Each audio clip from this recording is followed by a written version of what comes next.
AI Trillion has recently made an enhancement in their loyalty module by adding scheduled points in mega purchase activity.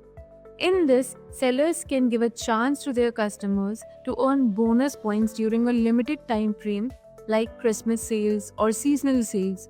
And after that time frame ends, customers will start automatically getting their standard maker purchase points. Now let me tell you quickly how to enable this in your dashboard. For that, go on AI Trillion's dashboard and then click on Loyalty Rewards, set a program and earn points.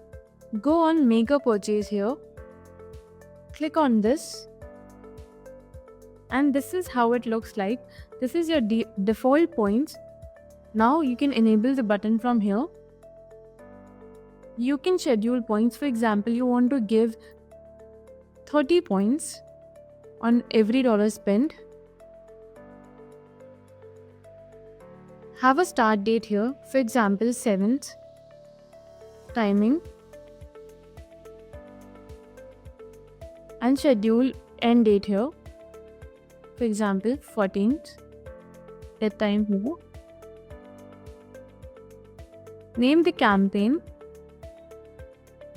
and then just update it from here.